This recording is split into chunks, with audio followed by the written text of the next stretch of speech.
আজকে আর কোনো ইন্ট্রোডাকশন দেব না। আজকে দেখতেই পাচ্ছ কোথায় চলে এসেছি। এটা ব্যারাকপুরে দাদা বৌদির বিরিয়ানি।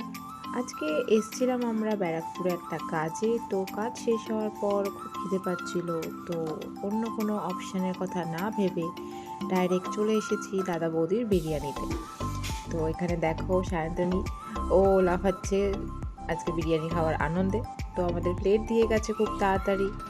বিরিয়ানিটাও খুব তাড়াতাড়ি সার্ভ করেছে। আমরা নিয়েছিলাম একটা স্পেশাল মাটন বিরিয়ানি। তো যেহেতু পুরো এক প্লেট খাওয়া পসিবল না, তো স্পেশালটাই আমাদের জন্য বেটার। তো এখানে সার্ভ করছে মাটন বিরিয়ানিটা। তো মানে এত খিদে পেয়েছিল তখন প্রায় 4টে 4:30 বাজে। তো ওই জন্য মানে আর ওয়েট হচ্ছিল না কতক্ষণে সার্ভ করবে আর কতক্ষণে খাবো। এই প্রিয় খাবারটা দেখে মনে হয় আমাদের সবার মুখেই ঠিক এরকমই হাসি আসে। ইভেন ভিডিওটা করতে করতেও আমার বেশ খিদে পাচ্ছিল, কারণ এই ভিডিওটা 2-3 দিন আগের, মানে 6 দিন গেছিলাম আমরা। তো ফার্স্টে আমি একটু স্যালাড ট্রাই করে নিলাম, তারপরে বিরিয়ানিটায় হাত দিলাম। মাটনের পিসটা বেশ ভালোই ছিল, চর্বি আর মাংসের মিক্সার ছিল একটা পিস। অ্যান্ড আলু তো সবসময় ফেভারেট আমার বিরিয়ানি, মানে মাংস আমাকে 1 পিস দিলেও হবে, আলু 2 পিস দিলে ভালো হয় এরকম, বাট এখানে তো সেটা পসিবল না।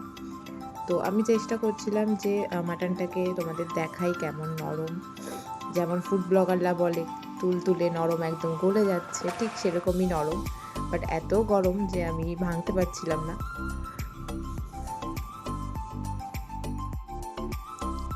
ফার্স্ট বাইটটা যখন মুখে দিলাম, আহা, মানে মন শান্তি হয়ে গেল। একে তো ভীষণ খিদে পেয়েছিল, অনেক দেরি হয়ে গেছিলো আজকে, তার মধ্যে এরকম একটা টেস্টি খাবার।